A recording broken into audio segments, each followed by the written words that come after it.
Olá, irmãos e irmãs em Cristo. Venho aqui hoje gravar para vocês mais um vídeo do meu canal revelando as profecias da Bíblia. E no vídeo de hoje é a Escola Sabatina para Jovem, lição número 4. Confronto com o faraó. Antes de eu falar sobre esse assunto, eu preciso da ajuda de vocês para se inscreverem no meu canal revelando as profecias da Bíblia. Deixe seu like, ative os sininhos de notificações para receberem o meu vídeo. Compartilhe com o maior número de pessoas que vocês puderem o conteúdo do meu canal. Preciso da ajuda de vocês. E agora vamos orar para fortalecer cada vez mais a nossa fé. Querido Deus e Pai, muito obrigado por esse dia do Senhor, o sábado do Senhor que começou ontem ao pôr do sol e que termina hoje ao pôr do sol. 24 horas de adoração e louvor. Por isso, meu Deus, fique comigo nesses minutos e segundos que ao apresentar essa lição para o jovem maravilhosa. Tudo isso agradeço e peço em nome do meu Salvador Jesus Cristo. Amém. Então, povo de Deus, vamos lá. Fique com a lição da Escola Sabatina para Jovem, confronto com o faraó. Boa lição para todos. Chave, Êxodo 4, 5 e 6. E aqui você já pode falar, olha, mas a lição não coloca apenas os capítulos 5 e 6 como texto-chave? Sim, é verdade, mas na parte de domingo fala do capítulo 4, então eu o acrescentei aqui. Bem, antes de nós entrarmos nos capítulos 5 e 6, vamos retomar aqui o contexto, vendo a estrutura do capítulo 4. Nós já vimos que Deus chamou Moisés, o anjo do Senhor apareceu para ele lá na sarça, no capítulo 3, e deu a Moisés uma missão. Moisés relutou porque ele sentia que não possuía legitimidade, e Deus disse, eu vou capacitar você a fazer milagres, e esses milagres vão dar a você legitimidade, credibilidade para você cumprir essa missão. Essa então é a primeira parte do capítulo 4, já estudamos isso. Moisés apresenta objeções ao seu chamado, já estudamos isso, e depois que Moisés não consegue vencer aquela discussão com Deus, ele é então enviado para se encontrar com seu irmão no deserto, e depois eles vão para o Egito. Nesse meio tempo, nessa viagem de Moisés para o deserto, acontece o episódio da circuncisão de Eliezer, do qual nós já vamos falar. Depois, Moisés se encontra com Arão no deserto e ambos retornam para o Egito, e Moisés e Arão apresentam-se ao povo. Esse é o contexto do capítulo 4 que nós já estudamos. Ficou faltando apenas um tópico, que é o episódio da circuncisão de Eliezer, que a lição não abordou na semana passada, mas abordou nesta semana na parte de domingo. Vamos entender isso aqui. Êxodo capítulo 4, a partir do verso 24, diz assim: Estando Moisés no caminho, numa estalagem, encontrou o Senhor e o quis matar. Então Zípora tomou uma pedra aguda, cortou o prepúcio de seu filho, lançou-o aos pés de Moisés e lhe disse, sem dúvida, tu és para mim esposo sanguinário. Assim, o Senhor o deixou. Ela disse, esposo sanguinário, por causa da circuncisão. Aqui há muitas coisas que nós precisamos entender. A primeira delas é a seguinte, como assim? O Senhor encontrou Moisés, eu quis matar. Como foi isso? Deus mandou um raio?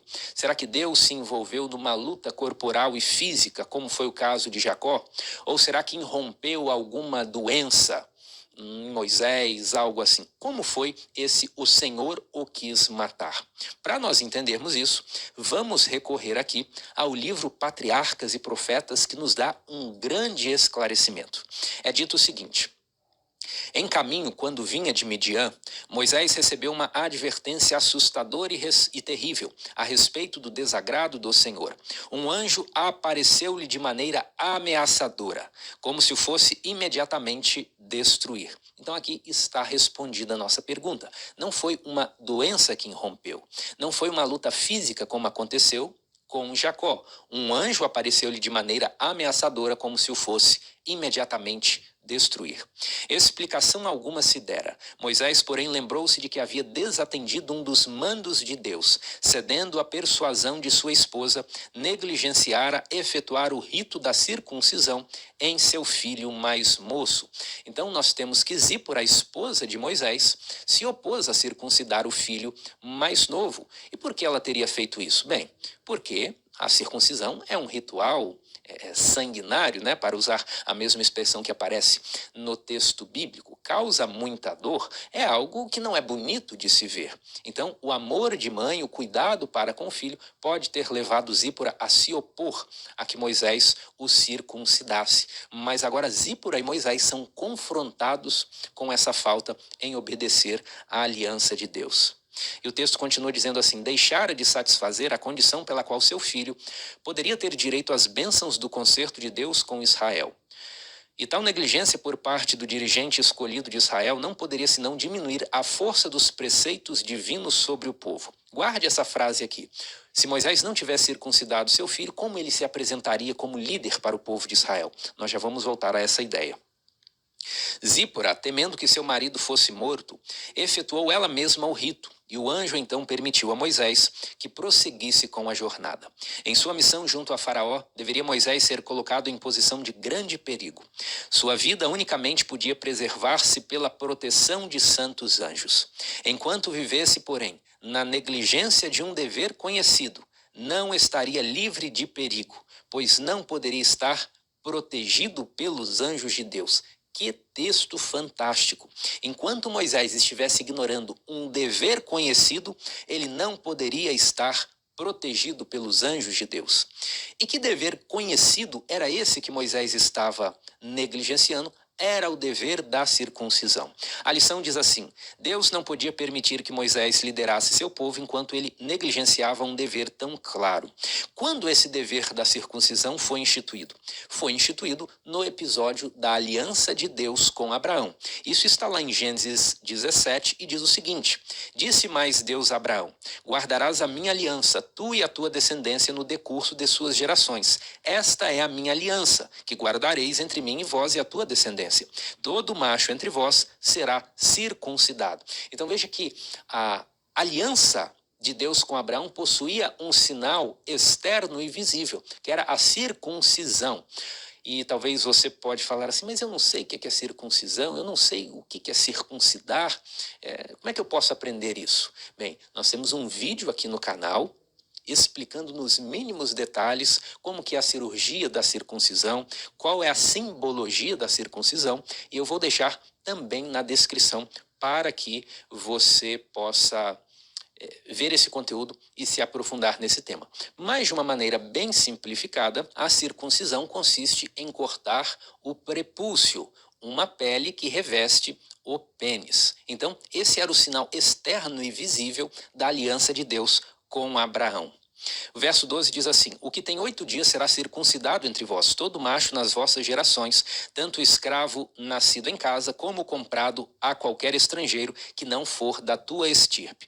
Com efeito, será circuncidado o nascido em tua casa e o comprado por teu dinheiro. A minha aliança estará na vossa carne e será a aliança perpétua. O incircunciso que não for circuncidado na carne do prepúcio, essa vida será eliminada do seu povo, quebrou a minha aliança. Então veja como a norma da circuncisão tem palavras tão fortes. Aquele que não for circuncidado será eliminado do povo porque quebrou a aliança. Era esse dever que Moisés estava negligenciando executar no seu filho. E agora note que interessante. Lembra que no texto que nós vimos aqui foi dito que tal negligência com a circuncisão por parte do dirigente escolhido de Israel não poderia senão diminuir a força dos preceitos divinos sobre o povo? Como nós podemos entender isso? Bem, você vai se lembrar do que nós já estudamos em Êxodo 3,15, a maneira pela qual Moisés deveria se apresentar. Veja o texto. Disse Deus ainda a Moisés: assim dirás aos filhos de Israel: o Senhor, o Deus de vossos pais, o Deus de Abraão, o Deus de Isaque, o Deus de Jacó me enviou a vós outros. Este é meu nome eternamente, e assim serei lembrado de geração em geração. Então, Moisés deveria se apresentar em nome do Deus de Abraão. Ora, se Moisés deveria apresentar-se como um enviado do Deus de Abraão, como ele poderia deixar de cumprir aquele que era o sinal externo e visível da aliança de Deus com Abraão? Você percebe? Ele estaria em uma grande contradição. Ele teria problemas de credibilidade. Então, a partir desse texto aqui, dessa comparação dos dois textos, nós conseguimos entender esse episódio aqui de uma maneira mais aprofundada.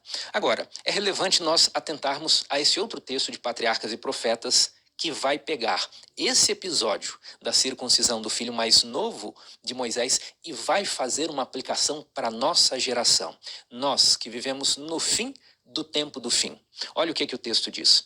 No tempo de angústia, precisamente antes da vinda de Cristo, os justos serão preservados pelo ministério de anjos celestiais, da mesma forma que Moisés perante Faraó era protegido por anjos celestiais.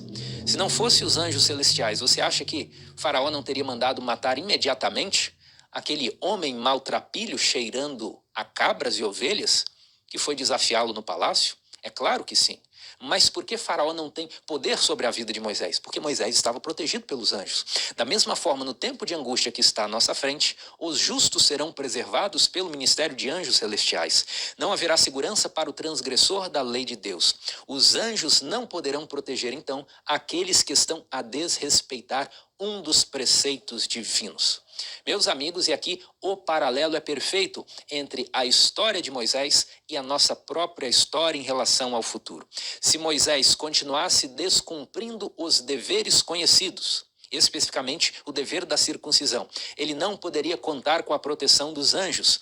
Da mesma forma, nós, quando o Espírito de Deus for retirado dessa terra, nós seremos apenas protegidos pelo ministério dos anjos de Deus. Mas os anjos não protegerão os transgressores da lei de Deus. Eles protegerão apenas aqueles que são obedientes, aqueles que são fiéis. E a partir dessa compreensão, nós chegamos a perguntas para reflexão que são muito fortes. E as perguntas são as seguintes: você vive em toda a luz que você conhece? Porque se você não vive em toda a luz que você conhece, você está na mesma situação de Moisés antes de circuncidar o seu filho. Você sabe que precisa obedecer, você sabe que está em falta, sabe que tem que reformar alguma coisa na sua vida, mas não reforma. E aí? Como você vai sobreviver sem a proteção dos anjos? Os anjos guardam aqueles que são fiéis a Deus. Não é isso? Não é isso que a Bíblia diz? O anjo do Senhor acampa-se ao redor dos que o temem e os livra. Então, o anjo do Senhor está ao redor de quem? De quem é temente a Deus, de quem é obediente a Deus. Próxima pergunta diz assim: o que você sabe que precisa fazer ou deixar de fazer, mas ainda não está pondo em prática? Se você já ouviu sermões, estudos e concluiu que precisa mudar algo na sua vida, você tem que colocar isso em prática. Porque se não colocar isso em prática, você estará na mesma situação de Moisés quando o anjo apareceu com um aspecto terrível como se fosse matá-lo. Você precisa ter a proteção dos anjos, e os anjos do Senhor apenas acampam-se ao redor daqueles que o temem, daqueles que são fiéis, daqueles que são obedientes a Deus. Então pode ser que você já ouviu acerca da mensagem de saúde, você sabe que precisa fazer reformas, mas ainda está relutante. Talvez você já ouviu sobre a reforma de vestuário, sobre os temas da modéstia cristã. Você sabe que precisa fazer mudanças na sua vida, mas ainda está relutante.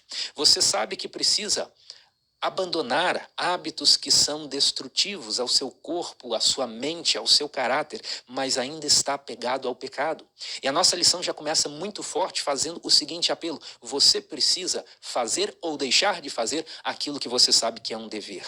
Os deveres conhecidos. Porque, novamente eu repito, o anjo do Senhor acampa-se ao redor dos que o temem. O anjo do Senhor não é enviado para aquele que não teme a Deus, para aquele que não é obediente, para aquele que não coloca como o objetivo principal da sua vida fazer os propósitos de Deus. Portanto, o primeiro apelo, a primeira mensagem muito forte aqui da lição é: não podemos viver ignorando os deveres conhecidos. Você precisa viver em toda a luz que conhece. Ultrapassado esse ponto, nós já sabemos como vai se desenvolver a narrativa. Moisés se encontra com Arão no deserto e Moisés e Arão vão para o Egito, apresentam-se ao povo. E então acaba o capítulo 4 e nós vamos agora para os capítulos 5 e 6, que são propriamente o tema da lição dessa semana. Qual é o sumário do capítulo 5?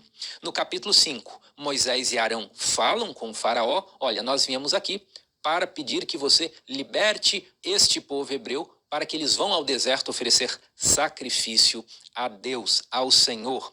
Mas Faraó se nega, fala que eles estão preguiçosos e Faraó aflige os israelitas deixando de fornecer palha, mas exigindo a mesma produção de tijolos. Então os israelitas queixam-se de Moisés e Arão e falam assim: olha, a nossa vida antes de vocês chegarem aqui era pesada, mas agora, vocês que estão querendo falar em nome de Deus estão piorando ainda mais a nossa vida. Nós não queremos vocês aqui, Moisés e Arão.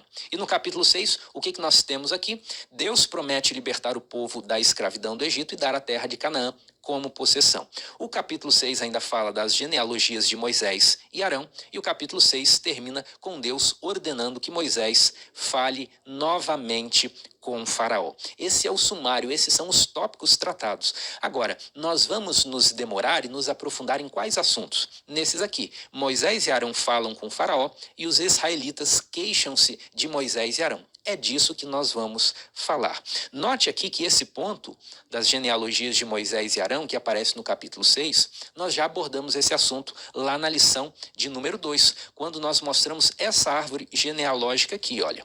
Essa árvore genealógica é interessante porque mostra que Arão, pai de Moisés, era casado com Joquebede, que é sua própria tia. E essa árvore genealógica mostra que Moisés também é a quarta geração daqueles que se estabeleceram no Egito. A quarta geração dos que se estabeleceram no Egito saiu do Egito. Isso nós já vimos que é importante para cumprir a profecia feita a Abraão lá no livro de Gênesis. Já estudamos esses assuntos, então vamos nos concentrar agora nesses dois tópicos aqui. Moisés e Arão falam a Faraó e os israelitas queixam-se de Moisés e Arão. Vamos aqui para o início de Êxodo capítulo 5. Moisés e Arão dizem assim: nós estamos aqui para pedir que o povo seja libertado e que vão até o deserto oferecer sacrifícios ao Senhor. E como é que Faraó responde? Verso 4 diz: então lhes disse o rei do Egito: por que, Moisés e Arão? Por que interrompeis o povo no seu trabalho? Ide às vossas tarefas. Disse também Faraó: o povo da terra já é muito, e vós o distraís das suas tarefas. O que eu quero chamar a sua atenção? Para esse verbo aqui, ó, distraís. Vocês estão distraindo o povo. Como você imagina essa cena? Quando eu era criança, eu imaginava que Moisés e Arão chegavam em algum canteiro de obra e diziam assim: meus irmãos hebreus, nós estamos aqui para libertar vocês da escravidão. E o povo que estava carregando ali tijolos, colocava a carga no chão, parava para olhar, como se fosse um desses pregadores que aparecem nas praças públicas. Mas esse momento aí durava 5 ou 10 minutos, enquanto eles estavam ouvindo Moisés e Arão, e logo recebiam uma chicotada e voltavam para o trabalho. Então, seria aí uma distração de 5, 10 minutos, enquanto ouviam Moisés e Arão falar. Será que é isso? Não, não é isso. Aqui parece algo de pouca importância, mas nós podemos analisar isso de forma mais profunda. O que significa distrair nesse texto? A palavra que é traduzida por distrair é hitshabaten, e ela possui a mesma raiz de shabat em Êxodo capítulo 20, verso 8, que é o quarto mandamento. E isso é muito interessante. Então, o que o texto está falando não é mero uma distração de eu parei um pouquinho de trabalhar para olhar Moisés e Arão, mas já voltei ao trabalho. O texto está dizendo que Moisés e Arão faziam o povo descansar. É a mesma raiz da palavra Shabat, sábado, descanso. Eles não apenas distraíam por alguns momentos, eles faziam o povo descansar um dia inteiro, descansar no 7º dia. Para você compreender isso mais fácil, eu quero convidá-lo a ver o texto interlinear. Mesmo que você não entenda o hebraico, veja o texto interlinear que aparece aqui na tela. Deste lado esquerdo, nós temos Êxodo capítulo 5, verso 5, e nós temos a palavra distraís aqui. Ela tem como radical, como raiz, Shabat. E aqui do lado direito nós temos Êxodo capítulo 20, verso 8, que diz: lembra-te do dia de sábado para o santificar. Ainda que você não entenda hebraico, note aqui que a mesma raiz da palavra distraís é a mesma raiz da palavra sábado, do quarto mandamento. Então, o que nós retiramos disso é que Moisés e Arão, ao iniciarem os seus trabalhos, eles realizaram também uma reforma da observância do sábado. E isso é explicitamente dito no livro Patriarcas e Profetas. Diz o seguinte: em seu cativeiro tinham os israelitas até certo ponto perdido o conhecimento da lei de Deus e haviam se afastado de seus preceitos. O sábado tinha sido geralmente desrespeitado e as cobranças dos maiorais de tarefas tornaram sua observância aparentemente impossível. Mas Moisés mostrara a seu povo que a obediência a Deus era a primeira condição de livramento. E os esforços feitos para restaurar a observância do sábado vieram a ser notados pelos seus opressores. Novamente, a ideia que nós vimos no capítulo 4, ela é repetida aqui. Deus não pode dar auxílio e livramento se nós estamos ignorando um dever conhecido, ou que nós deveríamos conhecer. Então, para iniciar o seu processo de libertação, Moisés também efetua um retorno à observância do sábado. E isso se tornou conhecido pelos seus opressores. Tanto é aqui que o faraó diz exatamente isso. O povo da terra já é muito, e vós o fazeis cessarem, descansarem de suas tarefas.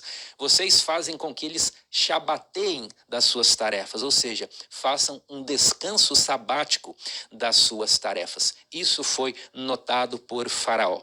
E como essa situação irritou Faraó, ele passa a afligir os israelitas, deixando de fornecer palha, mas exigindo a mesma produção de tijolos. E existe uma curiosidade aqui muito interessante do ponto de vista arqueológico, que é a pintura da tumba do vizir Requimer. E nós vamos ver isso aqui. Eu separei algumas imagens para vocês. Veja que interessante essas imagens pintadas nas paredes da tumba do vizir Requimir, que viveu sob o reinado de Tutmesis III, na metade do século XV a.C. Esse foi exatamente o período em que Moisés e os hebreus estavam no Egito. Esse é exatamente o período do Êxodo. Então, essas pinturas aqui descrevem realidades que são contemporâneas ao livro de Êxodo e, mais especificamente, a vida de Moisés. E quais são essas pinturas na tumba do vizir? A pintura mostra homens tirando água de um pântano. Veja aqui o pântano, eles tiram a água e misturam essa água com lama, usando uma enxada de mão, uma enxada bem pequena. E depois que essa mistura de terra é feita com água, a mistura é carregada em jarros. Veja aqui, ó, eles carregando em baldes, em jarros. Essa mistura é carregada até os que faziam tijolos. E o barro é colocado aqui numa forma de madeira. Aqui nós temos uma forma de madeira, aqui nós temos uma forma de madeira, que era a forma dos tijolos.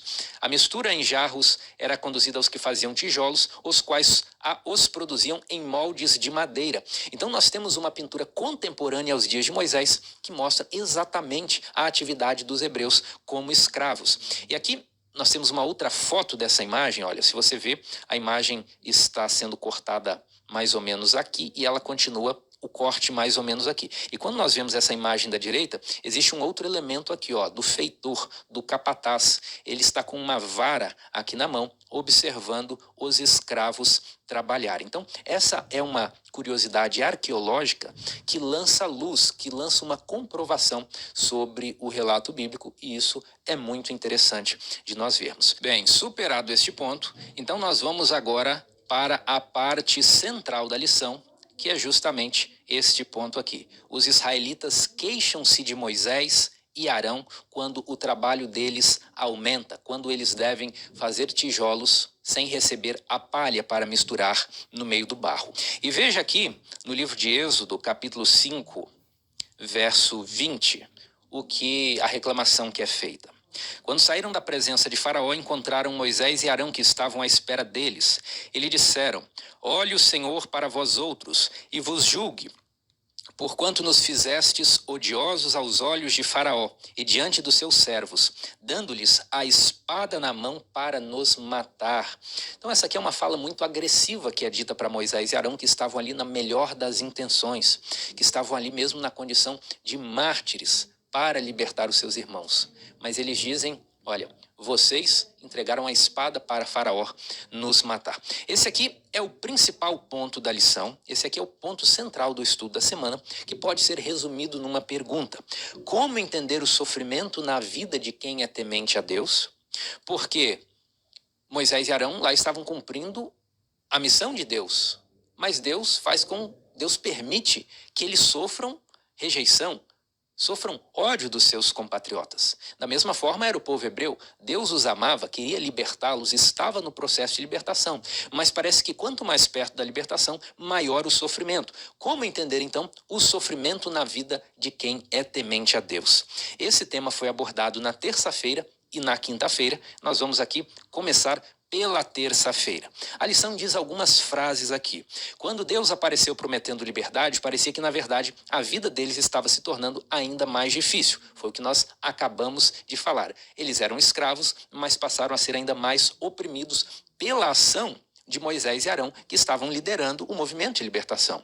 E a lição ainda diz: a resposta cruel de Faraó fez com que os líderes judeus pensassem que Deus não estava agindo por meio deles. Como assim Deus não estaria agindo por meio de Moisés e Arão? O livro Patriarcas e Profetas nos ajuda a entender isso. Ele diz assim: os egípcios, estando informados do que se divulgava entre seus escravos, zombavam de suas expectativas e escarnecedoramente negavam o poder do seu Deus. Apontavam para a situação deles como uma nação de escravos e com sarcasmo diziam: se vosso Deus é justo e misericordioso e possui poder superior ao dos deuses egípcios, por que não faz de vós um povo livre? Essa era a zombaria deles. Chamavam a atenção para sua própria condição. Adoravam divindades que os israelitas chamavam de deuses falsos. No entanto, eram uma nação rica e poderosa. Declaravam que seus deuses os haviam abençoado com prosperidade, dando-lhes os israelitas como servos, e vangloriavam-se em seu poder de oprimir e destruir os adoradores de Jeová. O próprio Faraó jactava-se, ou seja, orgulhava-se, de que o Deus dos hebreus não os podia livrar de suas mãos. E é bem possível que alguns dos hebreus tenham sido convencidos por essa forma de argumentação. Ora, você diz que os nossos deuses são falsos, mas se o seu Deus é o verdadeiro, porque você é o escravo e eu sou o Senhor. Então, no fundo, era uma batalha entre deuses. E nós vamos ver esse tema mais especificamente na semana que vem, quando falarmos das pragas. Agora, o verdadeiro ponto em que a lição vai se delongar é esse aqui. O que está entre aspas é uma citação da lição. É comum que o povo de Deus chegue a conclusões equivocadas diante das dificuldades. O que isso significa na prática? Ora, se eu estou passando sofrimento, é porque Deus me abandonou. Se eu estou passando sofrimento, é porque Deus não gosta de mim. É comum que o povo de Deus chegue a conclusões equivocadas diante das dificuldades. Embora esse pensamento seja comum, ele não faz muito sentido. Por quê? Porque a Bíblia está o tempo todo falando o contrário disso. Então, o fato de ser comum que o povo de Deus chegue a conclusões equivocadas diante das dificuldades mostra uma coisa. Mostra que isso é fruto de pouca leitura bíblica. Por quê? Quando nós pegamos todas as histórias bíblicas, nós vemos sofrimento em todas. História de Noé. Noé, você vai pregar por 120 anos. Por 120 anos você vai ser zombado. Noé, o mundo vai ser destruído. Tudo que você conhecia vai ser diferente. Mas você vai ser salvo. Salvação por meio de um processo de sofrimento. Abraão, você também vai sofrer. Você mora numa cidade confortável, mas você vai fazer uma viagem extremamente longa para uma terra desconhecida, e depois eu vou te dar um filho, e você vai passar por todo um terrível sofrimento psicológico de ter de sacrificar esse filho. Isaac, você vai ter vários conflitos com os reis pagãos da região. Jacó, você vai ter que se submeter a Labão durante muitos anos, e você vai ser prejudicado de várias formas. Depois você vai ter que lutar com Deus e vai ficar manco para o resto da vida. Sofrimento. José, a mesma coisa. José, você é o filho preferido, mas você vai ser caluniado, falsamente denunciado, terá que passar um tempo na prisão para só depois virar governador. Ascensão por meio do sofrimento. Com Moisés, a mesma coisa. Moisés, você vivia no palácio, mas eu vou te mandar para o deserto apacentar cabras durante 40 anos para reformar o seu caráter. Então veja que em todas as histórias bíblicas, a ideia é sempre a mesma.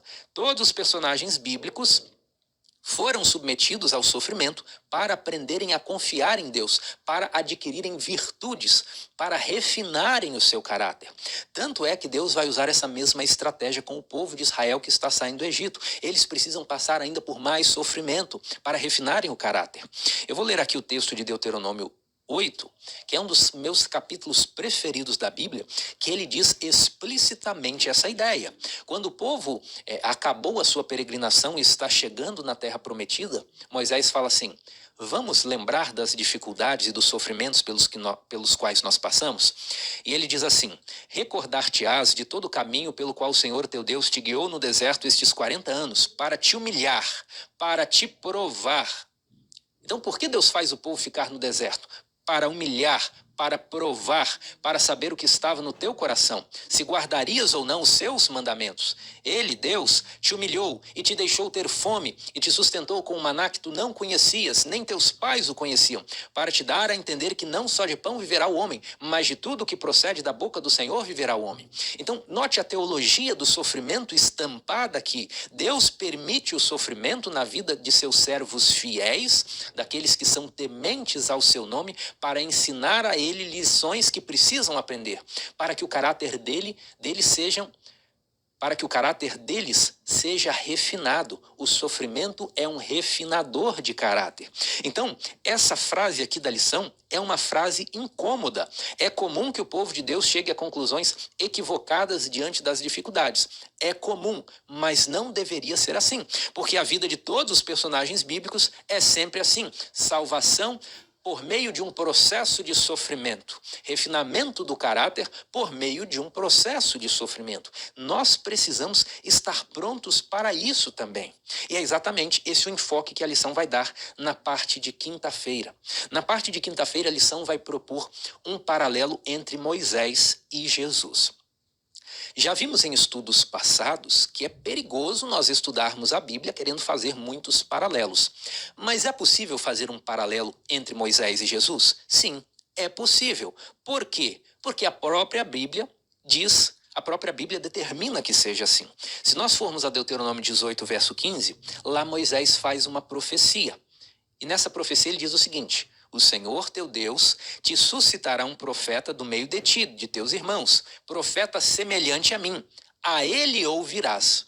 Então Moisés disse que viria um profeta que seria semelhante a ele, semelhante a Moisés. Que profeta é esse? Moisés está profetizando da vinda do nosso Senhor Jesus Cristo. Tanto é que Pedro vai pegar esse texto de Deuteronômio 18, e lá no livro de Atos, no capítulo 3, ele vai aplicar essa profecia a Jesus. Pedro vai dizer: esse profeta que viria do qual falou Moisés é Jesus, a quem vocês mataram. Então sim, existe uma relação textual que é possível fazer entre Moisés e Jesus. Com base nisso, qual é o paralelo, qual é a aplicação que a lição quer fazer? Ela vai nesse sentido aqui. Da mesma forma que Moisés se submeteu a um sofrimento, e quanto mais próximo da libertação, maior era a pressão sobre Moisés, Jesus também se submeteu ao sofrimento com o consentimento do Pai. Então, o sofrimento, o que nós retiramos daqui? O sofrimento não é porque Deus se esqueceu de mim. O sofrimento na vida do povo de Deus, ele se manifesta com o consentimento do Pai. Tanto é que Jesus, lá na cena do Gólgota, o que ele diz? Deus meu, por que me desamparaste? Foi um ato consciente de Deus, não foi um esquecimento. Deus não se esquece de nada. Nada passa desapercebido aos olhos de Deus. Então mesmo o sofrimento, ele é acompanhado por Deus. E se nós constatamos isso, nós chegamos à seguinte conclusão: se Jesus se submeteu ao sofrimento, por que deveria ser diferente conosco? Não foi isso que Jesus disse aos seus discípulos? Ele falou assim: se eu que sou lenho verde recebo esse tratamento, e vocês que não têm a mesma dignidade que eu, vocês também sofrerão. Então, se Jesus se submeteu ao sofrimento, por que deveria ser diferente conosco? Nós precisamos aprender a suportar o sofrimento, porque, repetindo, o sofrimento não é uma evidência de que Deus se esqueceu de nós, mas os sofrimentos são o meio que Deus usa para nos ensinar lições espirituais e refinar o nosso caráter. E isso, eu quero aplicar isso aqui também com um texto do Novo Testamento, um texto que eu aprecio muito. A segunda carta de Paulo aos Coríntios fala várias vezes do assunto do sofrimento. E aqui no capítulo 1, Paulo narra a sua própria experiência.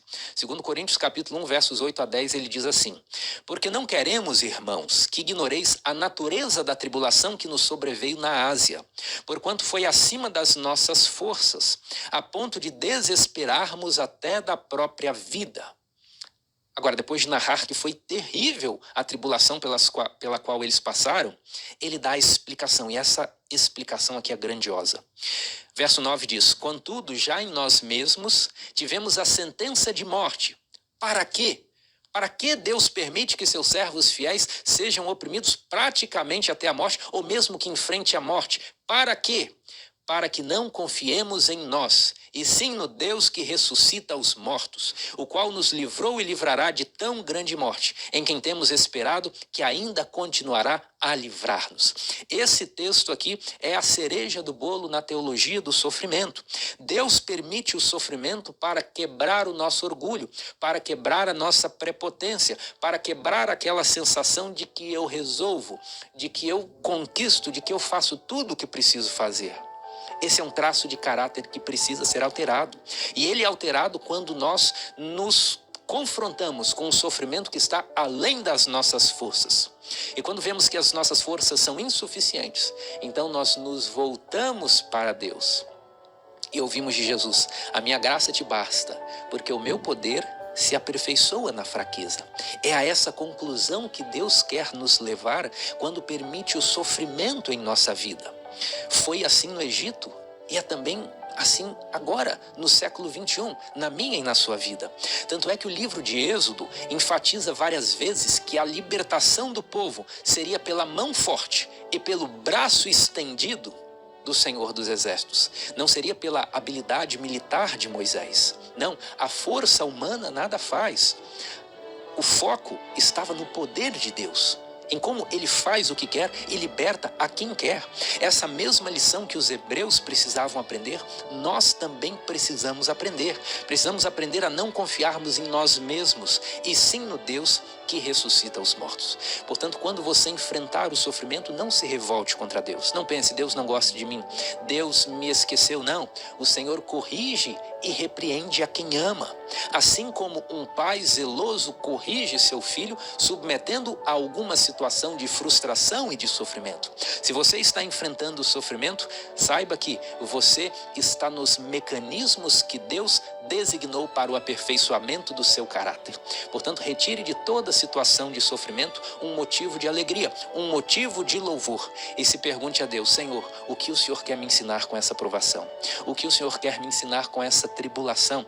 Me dá um coração aberto para compreender quais são os teus planos para a minha vida. Que essa seja a minha oração e também a sua oração, em colocar mesmo os momentos mais difíceis diante de Deus. Que Ele abençoe a sua vida. Foi um prazer estudar esse assunto na sua companhia e nos vemos então na semana que vem. Até lá. Então, povo de Deus, essa foi a lição número 4, confronto com o faraó. Vamos orar para fortalecer cada vez mais a nossa fé. Querido Deus e Pai, muito obrigado por esses minutos e segundos que o Senhor ficou comigo. Fez-se de mim o seu servo para apresentar essa lição maravilhosa para todas as pessoas, nações e línguas. Tudo isso agradeço e oro em nome do meu Salvador Jesus Cristo. Amém. Feliz sábado a todos e até o próximo vídeo.